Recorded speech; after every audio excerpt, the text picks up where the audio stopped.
And we're going to talk about a few things that are going on in the system and things that we want to change. Most importantly, we want to talk about what the journey's like on being on the inside. So my name is Sam Lewis. I'm the executive director of ARC, the Anti-Recidivism Coalition. And I'll be joined by a really amazing worker, Jacob Brevard.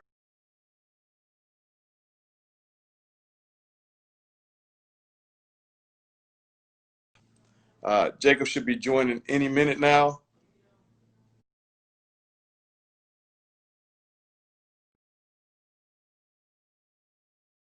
A part of this. Oh, hey, what's up, Sam? How you doing, man? I'm really grateful to be a part of this, and looking to see what's on store for today. So first, before we get into that, how about you share a little bit about your story, your background, and how'd you come to ARC? How'd you come to work in ARC? Oh well, I'm a former lifer. I spent 25 years in Department of Corrections. I got there for being a gang member. At the age of 12, I decided I wanted to be a gang member and ride around the street and cause havoc. Through my teenage years, I was in and out of incarceration, just a bad kid. Got to prison at the age of 19. I committed a murder, was sent to prison for 25 years to life. I didn't think I was ever going to get out. I continued the same behavior while I was in prison, and at some point in time, about 15 years in, my mother passed away. I was doing the SHU program, and I made a commitment to myself to become a better person. And then I started doing everything I needed to do to make that person manifest itself in my life. And today everything is great. So I got out after 25 years, and I was looking for a job, and I started going to all these places. So I go to this place in LA, and I'm like, hey, I need a job. And they say, hey, man, go down here. Here's this guy named Sam. I'm like, Sam? Yeah, Sam Lewis. He can help you out, man. He's at Friends Outside. So I go to Friends Outside, and wow, I see a good friend of mine, Sam, who showed me to my first job. It was because of Sam I got my first job. And then Sam went and moved over to ARC, and I used to always come down there and kind of like just hang out with him and see. And then one day he offered me, he's like, man, you should apply for this job. And I was like, oh, great. And then he said, you're going back into prison. I was like, oh, well, maybe not so great. And so I struggled with that, but God put me in the right position and helped me make the right decision. And that's how I came to ARC. Uh, so as you know, so Jacob and I go further back than just the work. Jacob and I were both incarcerated in a couple of the same institutions during our stint inside the California Department of Corrections and Rehabilitation. I was also a lifer. Now I'm a former life prisoner. I spent 24 years in prison.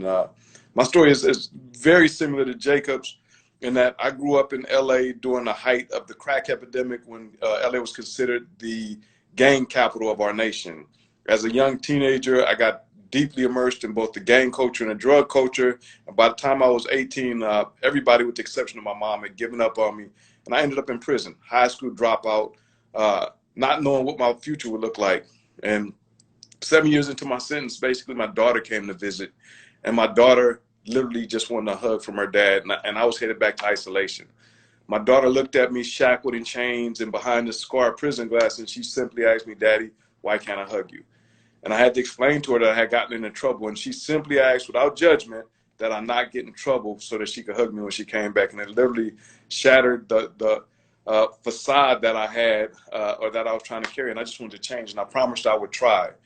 And so 17 years later, I ended up coming home, and I knew I wanted to help people like myself. I walked out of prison with a bachelor's degree and the idea that I could change the system and help people that had grew up in places like I grew up.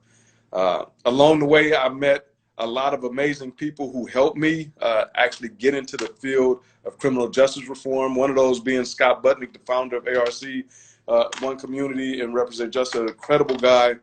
Uh, and eventually I just said, I want to be able to go into institutions. I want to be able to help people like me and Jacob. And we created what was called the Hope and Redemption Team, a team of now 9 former lifers that go back into prisons and run rehabilitative programs. Like literally, they're the living example of what you can do if you put your mind to it. And so that's how I came to ARC, and that's how me and Jacob, from the prison yard to now, have joined forces to be able to try to change the prison system and help people come home. Yeah, and it's funny because a lot of people don't realize that Sam and I have developed such a great relationship that Sam was my enemy, man. He would look at that fool, be like, look at this fool. He think he tough. He think he's some tough guy, but really he was a real good person, and it was a blessing that we were able to be put together in a job site where we got to know each other and realize that we were not enemies. In fact, we were allies and fighting for the same cause. And so when Jacob says enemies, we were from opposite gangs, and obviously we found out that means nothing because we have a true friendship. In terms of what my degree was in, I have a bachelor's in business administration. My major is marketing. But tell you a little bit more about ARC. So the Anti-Recidivism Coalition is a support network made up of formerly incarcerated people and our allies. And what we do is we provide resources and opportunities for people to come out of prison and thrive and live a great life. So we empower formerly incarcerated and currently incarcerated people. Our mission is to end mass incarceration in the state of California by empowering currently and formerly incarcerated people. And we do this by providing those support network, those resources and supports, including the opportunity to become involved in advocacy. And what we mean by that is literally changing laws. We have now co-sponsored 17 pieces of legislation in the state of California that have incrementally made our criminal justice system a little better, but not the best that it could be. Jacob. No, I was just going to say, I think a lot of the policy work is where it's at. ARC has made a great, it has been great as far as helping laws get passed. And, right now we have some things on the ballot that we really need some help with. And so I know I'm a little off, but I just recently got off parole. I got off parole like maybe 2 weeks ago. And one of the things that really inspired me or I really look forward to is voting. So I know that's something that's on the ballot, and it's something that ARC has really been pushing. So, and I know I'm a little bit off, Sam, but it's really important topic. So I kind of wanted to spend a little time on it. So I threw it in just out of order, I guess. Don't worry about it. We'll come right back to the policy work that we're doing. And that we're working on, not just voting rights, but other things that we're working on. But first, let's share a little bit about the partnership with Represent Justice that we've been involved in. For me, it's been simply amazing. It's like, let's talk about Play for Justice and what did so first, just explain it so the audience understands. Play for Justice is basically Represent Justice partner with some NBA teams to be able to go inside of some prisons throughout the nation and like reach out to people and let them know that they matter. And we were invited in as a partner, and it's just been an incredible partnership. The NBA, the teams, the players have been incredible. And this was before COVID hit. We were actually going to play. What was the first place we went, Jacob? The first place I went was Sacramento to go see the Kings. We went to Folsom. We brought the Kings in. Got to see Bloody Divac. Got to see some ex-Lakers. I'm a Laker fan, so got to see some past Lakers that showed up. It's really a great opportunity in many ways. It was a great opportunity for me, but I think it was a greater opportunity for the guys inside. Because when you're inside, you don't really get opportunities like that to meet people who have that platform. And I think it was very encouraging and very enlightening for a lot of the guys to get to share the space with people who they only see on TV. And the other thing I believe that what Play for Justice has done is raise the awareness of the inequities within our criminal justice system, and has really brought to light a lot of like just the human suffering in our side of our systems. Oftentimes people forget that the people that are inside our prison system are human beings. They're our brothers, our sisters, our mothers, our cousins. They're part of our communities, and getting people to be able to see them as human beings, which should just be automatic. I think Play for Justice, in conjunction with Represent Justice and ARC and the NBA, have done an amazing job, and the surrogates have actually stepped up amazingly and being able to just show the humanity that's behind these prison walls. Yeah, I think I agree with you on that because, I sat in there, I had some kids in there with them Bucks, man, and it wasn't because they was winning either, you know. But I said some tears in there. We talked with Giannis and a few of the guys. They shared some of their personal experiences, and I think one of the things that really stood out for me is that there is really no difference between the guys in the NBA and the guys that's sitting in prison, besides some of the decisions that they made. They are human beings. We all went through suffering. We all went through trauma. It's just that sometimes some of us, unfortunately, made decisions that led down a path that wasn't in our best interest. But I think Represent Justice has done a great job in allowing people to be seen and allowing this platform to show how important it is to get back to the social justice part of our criminal justice system, which has really been flawed over the last few years.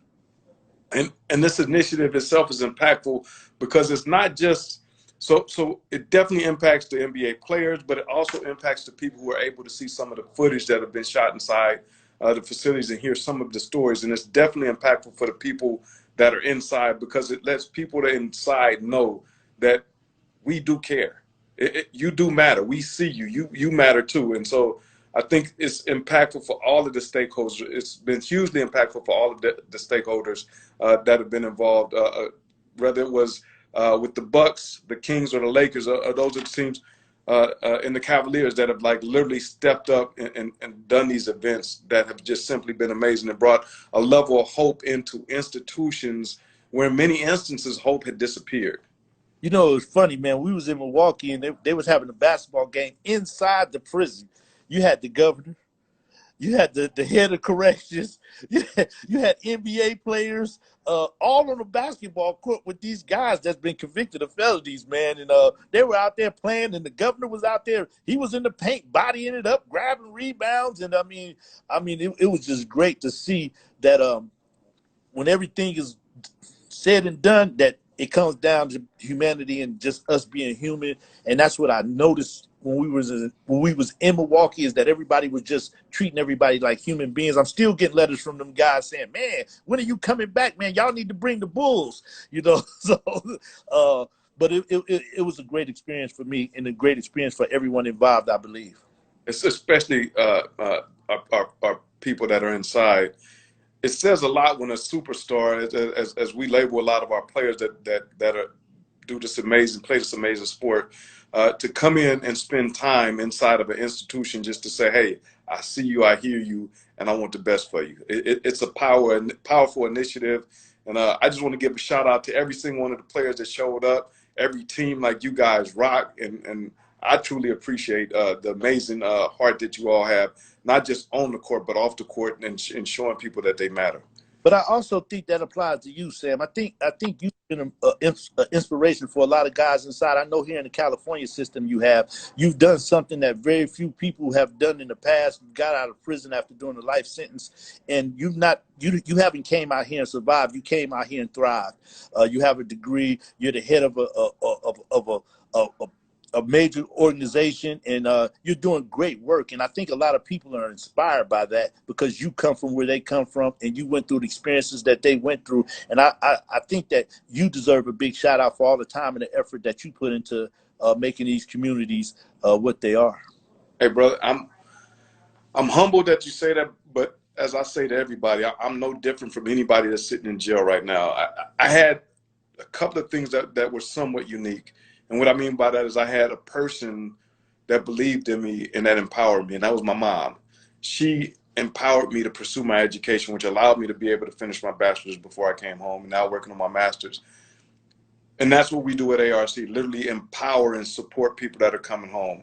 Like, to just let people know that we believe in them, I think is the most important thing that we could do. Because I'm no different. If I didn't have someone to believe in me, if I didn't have someone that supported me, I don't know where I would be today. But I do know that mom pushed me and said, "You can do this, and if you want to change things, then you have to be the one that does it."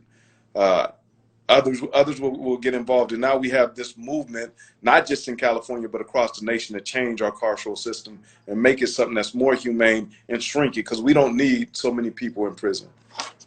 And you know, the reason I wanted to highlight that and kind of bring it out is because I really think this is a great opportunity for people to kind of ask some questions and delve into exactly what makes a lot of this stuff work, what makes Sam work, what makes ARC move.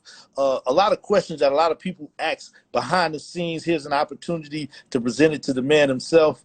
And sure, there's no question that you're no different than anyone else. But I think that's the beauty in what you've done is you've made people aware that, you know what, anybody can do this if you're determined and if you stay focused and not get off track. And I think that's the beauty of what you present, Sam, and what ARC stands for. And I am grateful to be a part of it. Hey, thank you, brother. So please, audience that's listening, if you have questions, please ask your questions. We will answer as many as possible. So please feel free to ask any questions. Both my life and Jacob's life are transparent. Matter of fact, I'd like to share a story about when Jacob first came to start the Hope and Redemption team. Jacob had promised that he would never go back into a prison. That's what I said. So I invited him to become part of the Hope and Redemption team to interview and consider it. We hadn't done anything yet. And I said, would you consider going into a prison? He was like, oh, no. And I was like, just go in. If it don't feel right, don't worry about it. No harm, no foul. But at least give it a shot. That fool was trying to give me a violation, man. Trying to send me back to the pen. So Jacob goes in, and halfway through the day, after meeting with so many people inside that were like astonished to see former life prisoners, this was almost 4 years ago, former life prisoners going back in, some on parole, some off parole, literally there in suits and saying that you can do it too and we'll help you. Jacob turned to me, was like, when do I start? And I was like, you got to interview first before you start. But the reason why I asked Jacob to go is because when we were inside together and we were on the prison yards together and watched each other as we took our journeys to rehabilitation and changing, one of the things that I saw in Jacob was the leadership to be able to get others to get involved in rehabilitative programming and not just get involved, but believe that they can actually change and become the person that they had always aspired to be. Because none of us grow up, like when you're born, you don't be like, I'm gonna be a crook, I'm gonna be a gang member. You don't think in those terms, but circumstances that we grow up in sometimes send us down the wrong lane, or we make bad choices. And then we end up in places like prison yards. And the question is, can we change that? Can we turn that corner? So it's not just inside, but it's also what we do on the outside. I don't know, Sam. I be thinking back, man. I worked real hard to get up in that prison, man. You know what I'm saying? I put in some work, man. I started off when I was like 11 and 12. I was stealing, breaking in the house, man.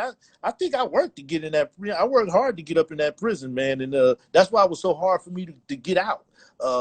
But I only say that because a lot of times I like to make mistakes. I mean, I like to make excuses for the mistakes or the so-called mistakes that I made in life. And really, they were just decisions. They were opportunity for me to learn and opportunity for me to advance my life on different levels by making better decisions in the future. So, but I still have an affinity. I have a thing about going into prison. I still don't like going into prison, even though I love being in the groups and being around the people. But I'm on parole now, so it's a little bit different. Now I'm a civilian. Let me ask you, Jacob. So you lead the Hope and Redemption team. The team normally goes inside different prisons throughout the state of California and run rehabilitative programs. COVID has stopped that, but there's still a strong line of communication between people that are inside and the team. Can you tell me what's going on inside our jails and our prisons right now? And I'll talk a little bit about, I think, what are the priorities in keeping them safe?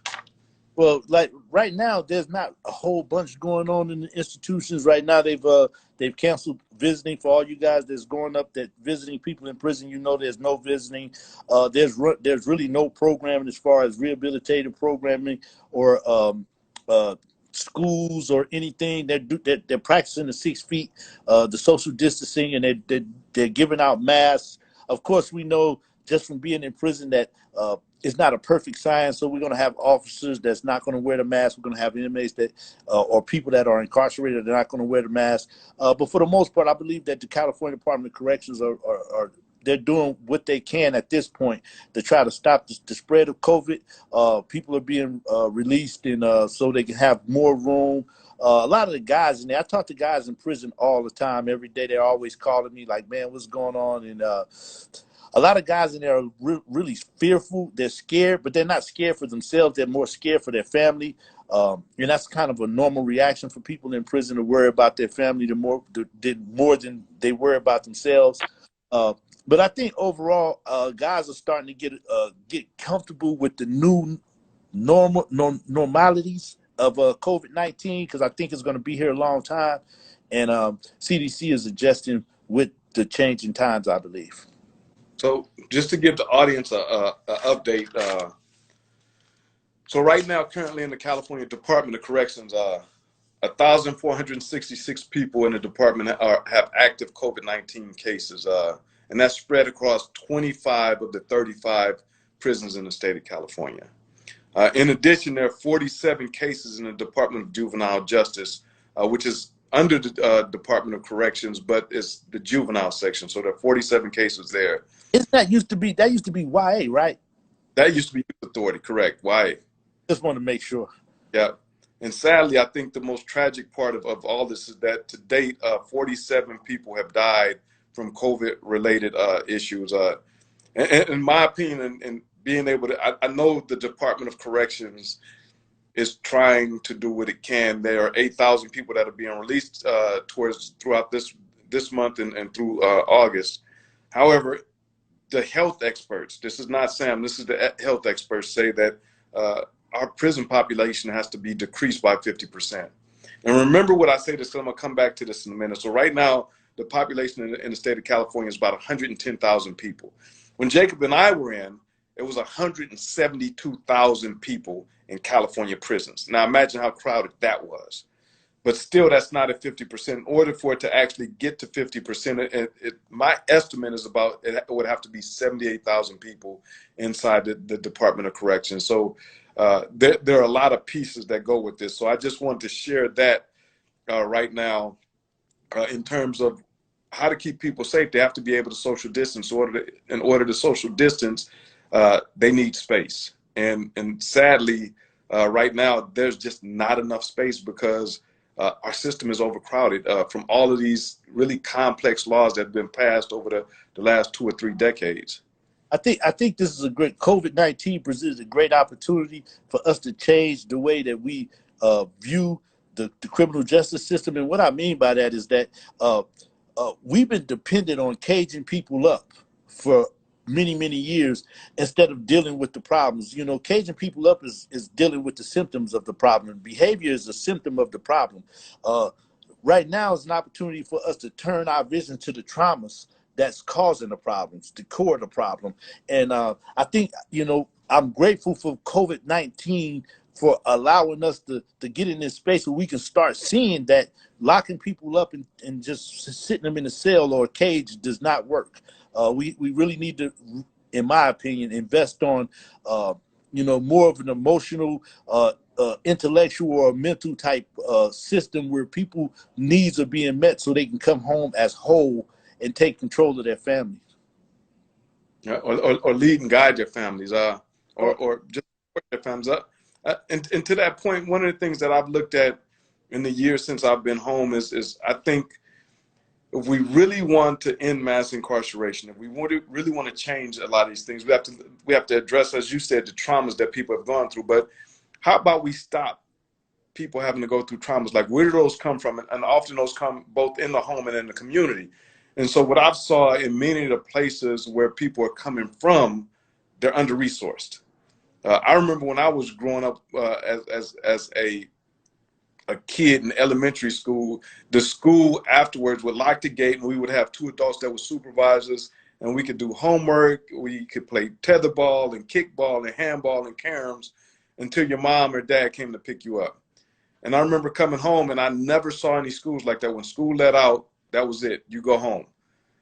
And so it's mainly because we don't have money in the budget for our schools, for after school programs. And those are things that are necessary. Those resources in the community are necessary in order to make sure that our young people have opportunities so that they don't go into the criminal justice system, so that they have good mentors and guides and coaches. It takes an entire village to raise one child. And I think that's where, just as a country, as a state, as a city, however we want to look at it, that's where we're failing out by not putting the resources in the communities to make sure that our children have an opportunity and not end up in the system.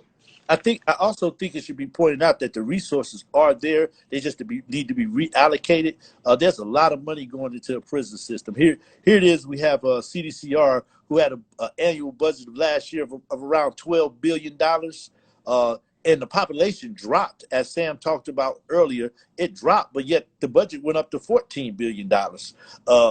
So those, stuff like that. And when you look at the county budget and notice that LAPD and sheriff or law enforcement in whole takes up majority of the budget, this money needs to be reallocated to the communities, in my opinion, where we can start dealing with the traumas. We can help people become whole, and we can take away some of the adverse traumas that goes along with growing up in a lot of these communities of color, in non-color, but mostly in communities of color, because there's missing components in a lot of the communities of color due to the system. Great point. Degrees of 79 degrees of 75 says that excessive sentences, and totally agree with you. In Norway, where I had an opportunity to actually go look at their system and visit prisons, the highest amount of time that you could be sentenced to is 20 years. And so we need to start looking at things like that in California and across the nation. Why would you sentence a person to 300 years and then when you release them, they're 90 years old and they can't take care of themselves? So this is kind of a good way to segue into a few things. So one, how do we change our system and make sure that, one, when people are inside prisons, they're not sentenced to these extremely long sentences and enhancements, but even when they're in prison, they have the resources and services necessary for them to be able to take a track home, walk out with a bachelor's degree, walk out with a master's degree, and be able to give back to their community. And for people who might say, well, why should we let people that are in prison go to college and get a master's degree?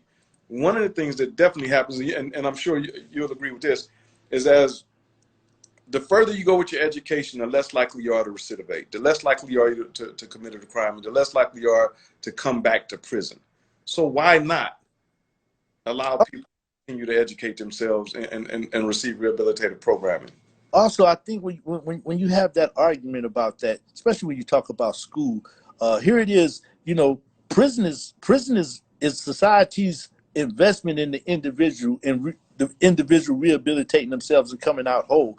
And if we're going to put $65,000, $70,000 a year into one person, why not have them educated? If we put that money into someone out here on the street, we will send them to Harvard or something, and have them educate themselves and become productive members of society. So we, as a community or as a society, are investing in people to improve their lives so they can come out here and be productive. But yet we're saying, we want you to improve. We're going to invest this $70,000 a year in you, but we don't want you to educate yourself. We don't want you to pick up job skills. We don't want you to learn how to communicate and speak in an effective manner. We don't want you to be able to come out here and survive. I don't know about anybody else, but I'm not really trying to take care of anybody. I know I was taken care of for a long time, but I also know that if just giving someone the education will open up all kind of doors and eliminate a lot of the back and forth or the recidivism that we see in California prisons today. So again, just want to ask our audience, if you have questions, please ask questions. We will answer questions. So please feel free to ask any and all questions. Kind of want to pivot right now to things that are coming up in November, specifically looking towards November and Proposition 17 and Proposition 20. So for you, Jacob, you've been on parole for how long? About 3 weeks, 2.5, 3 weeks. How you on parole? I was on parole for 6 years.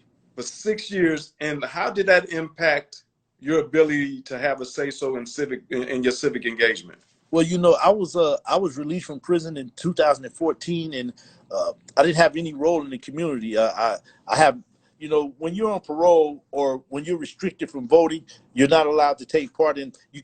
I can't put the person on the community board or the school board. I don't know who's going to be teaching my kids. I don't know the police. I don't have any say in that. I don't have any say in my community. And so now I'm just existing. So I think it's important that I am given a voice, so I can feel empowered and I can feel like I'm part of the community by putting people on the supervisors board, or putting people on the education board, or putting people in the law enforcement or oversight committee, or whatever it may be. Just, I think that local politics is where everything is really at. And so not allowing a person to participate in the local politics, I think, is a way of really taking away his First Amendment rights of free speech, so to speak, because what I say means nothing if I can't vote and make it a point, so to speak. So Proposition 17 would restore or give people that are on parole the right to vote. And so, Sam, is it, if I remember correctly, there's many states that already have this right. There are many states that already have that. Parole doesn't stop you from being able to vote. Here's something interesting. So first, there are about 53,000 people on parole that can't vote, and these people work, they pay taxes, they get up every day, but they can't vote. They have no ability to be able to say who should be on their school board. Like, literally, they can't vote simply because they're on parole. Now, here's what's interesting. If you're on federal parole or probation, you can vote.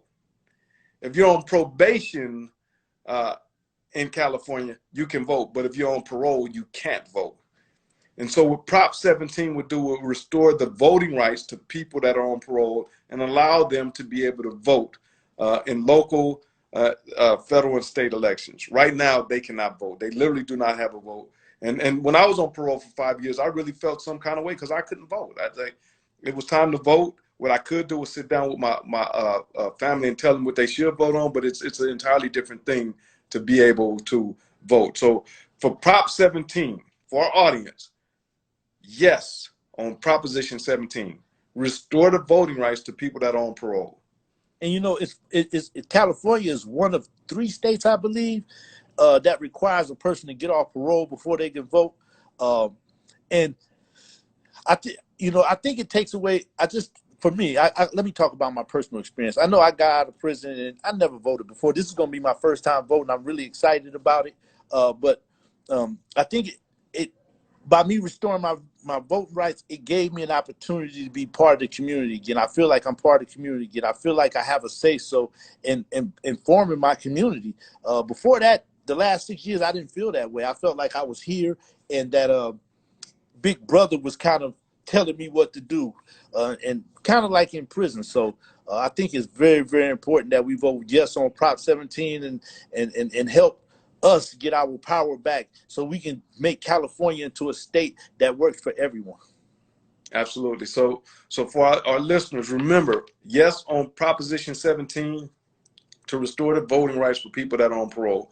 It will be on the ballot come November. That's one of the major initiatives that we've been pushing. ARC in conjunction with other organizations, Represent Justice and many other organizations have pushed this through, and now it's on our ballot. Now we have to finish this race and allow people that are on parole an opportunity to have a say-so in what our community should look like. They've done their time, they're home now. Why shouldn't they be able to vote? They work, they go to school, they pay taxes. Why should they not be able to vote?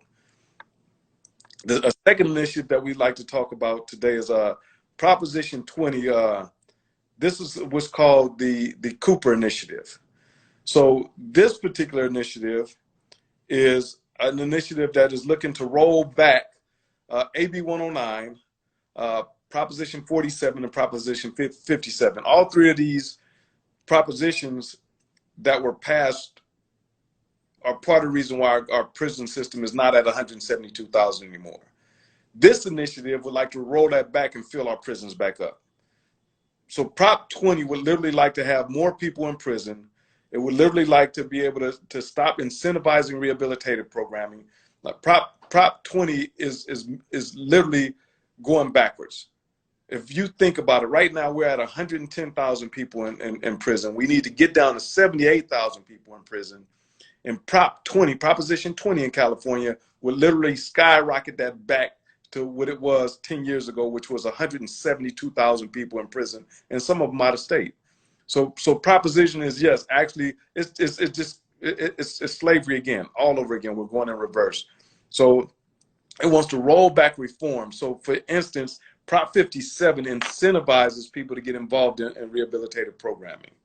And so we're definitely no for Prop 20. It's funny, Dan, because this reminds me of like the 1989, 1990, about the time I went to prison, where they had a lot of people were getting out because of SB, SB 41 or 42, or the one that was in the 70s that started a lot of lifers going home. And Pete Wilson got in the office and he was talking about how we need to roll back all these incentivized programs and take away all this stuff from the prison system. And through the 90s, no lifers got out. They start doing mass incarceration. We went from like 10, 11 prisons in 1989 to by the end of the 90s having 30-something prisons. That's how we got in the situation we're in right now. It's because following something like the Cooper Initiative, taking away the incentivized programs, taking away the extra credit, taking away people's ability to rehabilitate themselves and become productive. That happened already in the past, and it led to mass incarceration. And now it put us in the situation that we're in. So definite no on 20 for me, because we know that it doesn't work. We have 30 years of looking back to see that. And so it's time to try something new, which is giving people an opportunity to become their true selves and get back out here and be productive.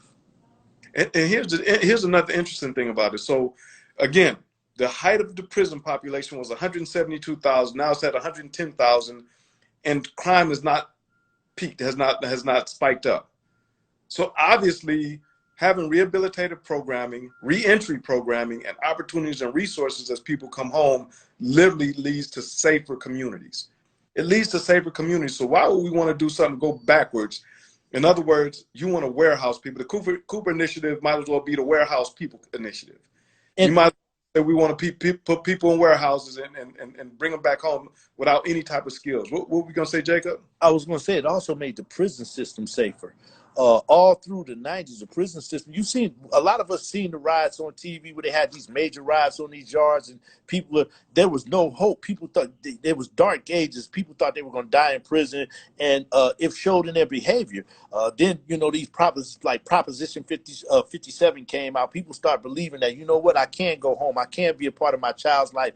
I've grown up. I'm not a 17, 18, 19-year-old kid anymore. I'm 45, 50 years old, and I want to be productive. And here's an opportunity here. Here's an opportunity with Prop 57 for me to do that. You take away that and you bring back the violence in prison, because it's like, you know what, I'm never going to leave here. I'm irritated. I'm never going to see my family again. And those tempers, those flare-ups, it puts more people's life at risk. So it's just looking at both sides of the coin, in my opinion.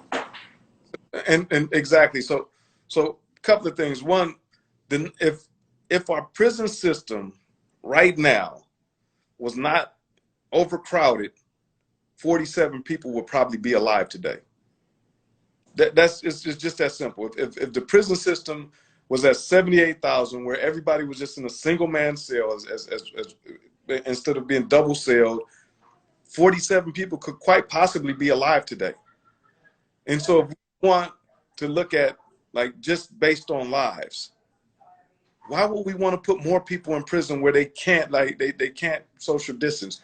I would ask Cooper, like, do you care about human beings? I mean, that's to the extreme side, but I have to ask, why would you want to roll back and stop people from being able to be involved in rehabilitative programs? Why would you? Prop 47 is also another great initiative that was passed, where it changed felony wobblers to misdemeanors, which are, and the savings from that has been reallocated through the Board of State Community and Corrections to rehabilitative programming and to reentry programs. Like, real dollars have been saved and put back into the community.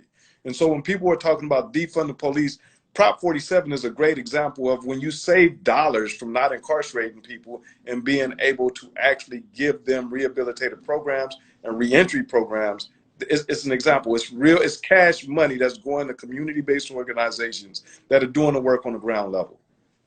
And I think, I think some of the stuff that we don't talk about that is real prevalent in my mind when we talk about mass incarceration is mass incarceration leads to problems within the community.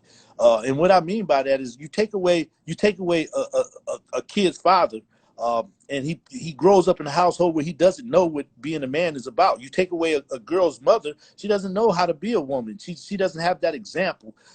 And so there's also a loss of trust in people. They don't know how to relate to people. They don't know how to kind of just trust people to be there for them because they've never had people for them. So there's a roll down or there's a trickle down effect to people being incarcerated, because when people are taking out your lives, other people are affected, and that goes over throughout the community. So now my father's in prison. I'm angry because he's not around. I go to school. I'm angry. I get into it with somebody says something. I punch this guy in the face. Now he's upset because he's got punched in the face, and it just goes on, and it tears the community down. And we never really look at the effects of it, the long-term effects of it. We like, okay, we need to remove this person, but anytime you remove one person, there's 5 or 6 other people that's going to be affected by it. It's the ripple effect. As they say, if you throw a pebble in a pond, it ripples, and it hit all sides of the pond. It's going to affect the entire community, because if children don't have parents to be able to emulate, like for instance, when we watch many of our members come home that have come home through Prop 57, through 47, and now they've come home, they're in jobs, they're in careers, in union careers, and now they're modeling a behavior. So when they get up at 4 in the morning and they're getting in their car to go to work, and the kids see mom or dad leaving to go to work, guess what? They're going to emulate that behavior. And as they see this becomes something that's true in all of the community. But again, it goes back to resources, because if a person can get that union job, can have that job where he or she can take care of their family, then what you have is children starting to be able to say, okay, now I understand what I'm supposed to do. I'm supposed to go to school, so eventually I can run my own business, create a business, go to college. But the thought process is different. If I don't have someone who's showing me what I should be doing and teaching me and guiding me, I'm just going to go by what I see in the community. If the community is under-resourced and parents have been stripped away from being guides to their children, what happens? You end up in prison. The 80s, the 80s and 90s, that's what happens in the inner city. I don't want to get into, but go ahead, Jacob. I was going to say, man, what do you think about gun enhancements, man? I know that time. I'm jumping off a little bit, but I know we're short on time. But I wanted to talk a little bit about gun enhancements, because I know a lot of people in prison who got like 4 years for the initial case and got like 30 years in gun enhancements. And I'm like, man, how do you get 30 years for gun enhancement for a case that the max on the case is 6 years? And so. I know, and a lot of people are stuck in there like that. So there's a lot of questions surrounding the gun enhancements. What do you think about that? I disagree with the way that they use enhancements. So in my opinion, and I'm hoping that we can actually push legislation or push policy on this, an enhancement should not be longer than the base term. So if my base term is 6 years, my enhancement should not be 30 years. I could have an enhancement that's 5 years, and that may give me 11, and I do 5.5. But it shouldn't be an exorbitant amount where basically you're doing time for an enhancement. And so that's something that definitely has to be looked at. And in some instances, I've seen or noticed, especially in terms of like what's going on with the 3 strike laws, they've been using 1170D kickouts or sentence recalls to actually bring people home and send them home by recalling their sentences. But I think it's about 250 of those cases right now that are bogged down in different counties in the courts because the district attorneys are opposing them. So just for our audience to understand what a 1170D sentence recall is, a warden has to request this based on a person that's in custody's behavior and action inside. So if a warden says, you know what, you've been doing great, I'm going to submit your 1170D sentence recall to the Secretary of Corrections. Secretary of Corrections says, okay, I've reviewed it, I agree. The secretary has to now notify the county of commitment. The district attorney can just say, okay, do you have parole plans? and do you have a place to stay, and do you have resources? Or the district attorney can say, I oppose. And if it's opposed, it sits in courts for months and months and months. And so there are about 250 cases right now that are sitting in court waiting to have an opportunity to be released, when the highest official in the institution and the highest official in the California State of Corrections have both said this person is a low threat, has literally probably will never recidivate. But DAs are flexing their muscle. Now, some people have come home. However, 250 people is not a lot of people compared to 110,000. But why not let them go? What's the problem? What about three strikers? Now about three strikers. Anything new on that? I know there's some piece of legislation that is trying to be around. ARC is not particularly doing anything on it right now, but it's definitely something that's that's on our radar. Three strikes is another failed example of over incarcerating people. Like literally, it's an example of a failure. In many instances, and you remember this, the guys that were on the yard that had three strikes, they couldn't get in trades, couldn't get in vocations because their sentences were so long. What good does that do? Like, why do you want to warehouse people? If anything, you should say, okay, how about we're going to sentence you to 20 years, and if you can finish A, B, and C, meaning you stay disciplinary free, you finish a college degree, you finish a trade, we'll consider cutting that 20 years down. But the max amount of time you got is 20 years. And so if you finish your college degree, finish your trade, take anger management or whatever your other issues may be, you've mastered those issues, you've addressed them, and then the board says, okay, you can go home. That sounds like a plan that will work to me. It worked for me, and I know it worked for you. Yeah, it did. It did. And like, for me, the three strikes law is like, because I remember in 95 and 96 when people started coming in. I remember a guy came in. He was in there for receiving stolen property because his son had a bike in the backyard. He was on parole. They hit his house, and they found the bike and took him to jail. And he had more time than half the dudes that had murders. Dudes had killed somebody, and this dude had more time than them, and he had never committed a violent. He wasn't in on a violent offense. He was in there for receiving stolen property. He had 75 years to life, which was more time than I had.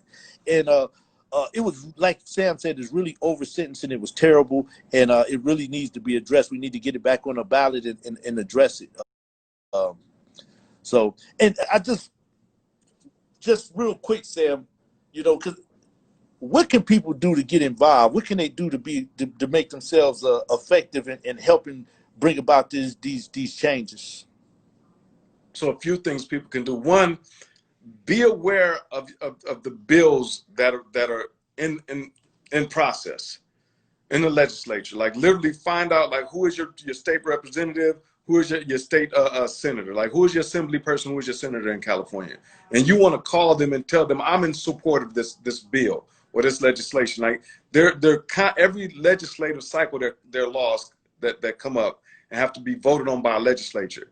Your phone call, your letter has power. It has more power than a lot of people realize when they say, well, my vote don't count, or if I call this not going to matter. It matters. If a senator receives a letter or a phone call from a voter and says, this matters to me, I want you to vote yes or no on it, guess what? They're going to remember that. And if you can't directly communicate with that state representative, the person who does answer the phone, their staff will make sure that information is delivered to them, because guess what? They want to be voted back in office, and they're voted back in office based on the voice of the people, and we are the people. We are that voice. I want to, just for a minute, let everyone know tomorrow ARC will be hosting our weekly fireside chat from 12 to 1, and we will be again discussing more in depth Prop 17 and Prop 20, Proposition 17 and Proposition 20. Esteban Nunez will be on, and a young member who had just returned home, Efren, who just returned home from out of DJJ, will be on, and we'll be talking about how laws change and how they impact people in our community and what we should do. But again, going back to what you said, individuals can get involved by voting and making sure that their voices are heard. Meaning call your representatives, and not just on the state level. Understand on the local level, you have a voice too. It will be on Instagram Live. If you go to Jacob right now, Jacob's Instagram live is where to be played through, but it'll also be on our Facebook and it'll be posted as a webinar on our Instagram page at ARC, Anti-Recidivism Coalition. The last thing that I'd just like to share is this. One of the kids that came home under Prop 57 and 1391 is now in a union job, and he's able to take care of his mom. Now, what do you think? This was a teenager who was arrested at 14, and he was not the primary person in the crime. He was on site. He was one of the people that was like, he was there, but he didn't do anything. They want to give this kid life without, just for being there. He didn't do anything. He was just there. And because of Senate Bill 1391 and Proposition 57, this kid was able to come home, get in the union, and now he's been able to help his mom. He's not a teenager no more. This was 5 years ago, so now he's just turned 20. That's how our laws are supposed to work. Our laws are supposed to be equitable. They're supposed to be for us, for the people. The same with law enforcement. When you look at the side of a LAPD car, it says to protect and serve. You're there to protect and serve. And the highest calling of any human being, in my personal opinion, is to be of service. Yeah, and you know, it's really terrible that a 14, 15-year-old could commit an act and for the rest of his life be judged by that. I'm sure that everyone at 14, 15 years old made some decisions that were not in their best interest, and to be 50 and someone says, yeah, when you was 14 you did this and you're going to pay for that, I think is you know, and I don't want to make light of any crimes that anyone committed or anything like that. The point that I'm making is that we have to be compassionate as human beings as to people's growth and maturation. We get to see the input that we put into their lives and making them into better people by giving them a second chance. We have to give them a second chance, because if a guy has a cure for AIDS or for COVID-19 and he goes out there and commit a crime, are we going to say, you know what, we don't need this cure for cancer or COVID-19, we're just going to lock you up because you committed this crime?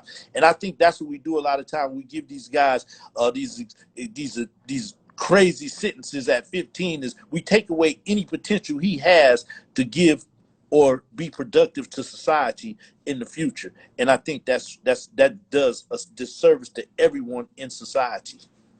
And like Miles said, and the Supreme Court recognized, and the reason why we've been able to get rid of life without the possibility of parole for juveniles is because children's brains have not fully developed. And when you talk about a 14, 15, 16, these are their brains have not fully developed yet. And yes, there's still a level of accountability, without a doubt, but with compassion.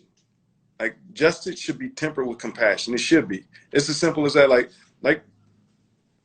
if we don't, imagine if you were literally judged by the worst thing, if everybody was judged by the worst thing that you have ever done, everybody was, where would we be at as a society right now today? Oh man, I'd be in bad shape, man, because I did a couple of bad things around here. So I'd really be in bad shape if I was judged by some of my past decision making. But I think that's true for everyone. You know, anybody that gets up there in the past, you know, you have people that made major shifts from political belief systems or belief systems as a whole. You know, they may have believed in the past that you know, maybe they didn't particularly, maybe they were gendered or whatever. I don't think that women can do meaningful task, and then 20 years later you see that person, they're like, man, the women is the greatest thing on earth. And to take that away from someone by incarcerating them and leaving them and leaving your mind state towards them as, you know what, he's the same person he was in 1985, I think is ridiculous. And I think it takes away society's opportunity to be great. Like President Trump always talking about make America great again. You make America great again by investing in the people and allowing the people to block and, you know, make society what it is. I don't know if I would use President Trump's words.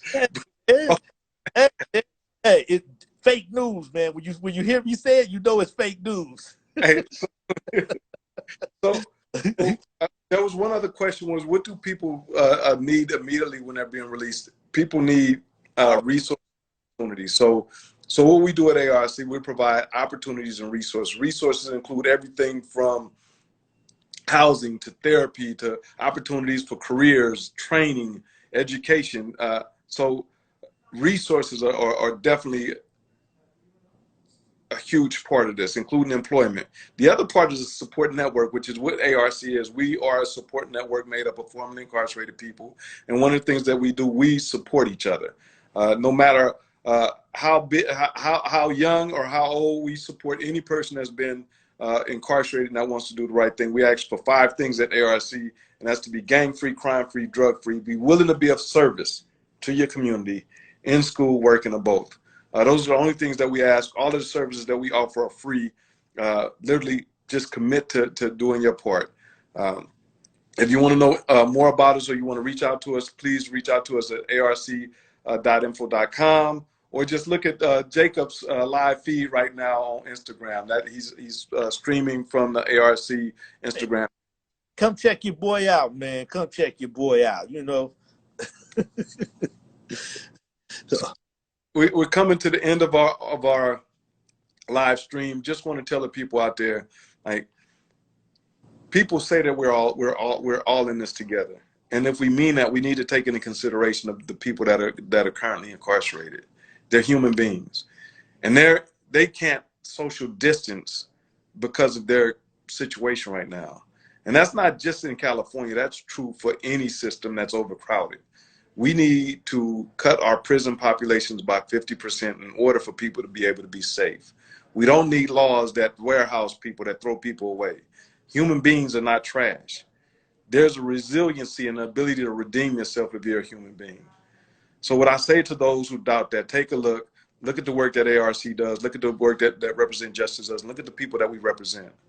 Incredible human beings that at one time or another may have made bad choices or wrong choices, but have turned around and demonstrated that they have the ability to redeem themselves and give back to our communities in a highly powerful way. If you don't believe me, just take a look at the people. I'm not unique. Jacob's not unique. There are thousands of people like us that are giving back to our communities every single day. You just don't see it because the media doesn't cover it the way it should be covered. Jacob? You know, it's funny because you know, they say this country was born on that. You know, you had people that came from England or wherever that had got in trouble and was sent over to America. You know, and so this country was built on giving people a second chance. And yet we've come to a point where when someone does something, we're so angry at them that the system has no compassion. It's all punishment. It's all penal. And we got to get away from that approach. I know people are hurting, but we have to realize that the people that are committing crimes are also hurting, and they don't have the resources to deal with the traumas that they're going through. And so hurt people. And here's an opportunity for us to really make an impact, not just in our era, but also in future generations. So people would know that the more compassionate we are with people, the more effective we are in helping them correct whatever behavior it is that we're trying to help them correct. Excuse me, I'm all tongue-tied. I'm getting nervous now. You know what I'm saying? Because all these people covered it or whatever. Hey, bro, thank you for joining me on this and having this conversation. Looking forward to having more conversations like this. Big shout out to Represent Justice. We rep justice. We represent justice. Play for Justice, the NBA teams that have partnered with us. As you see, Jacob is a diehard Lakers fan. He's also a professional selfie taker. So you see this Lakers gear. So again, big shout out to Represent Justice, to the NBA, to Play for Justice. We appreciate you. We love you. We will be watching a Lakers game. Tonight they play the Clippers, and then Saturday night we will be watching the Lakers game live.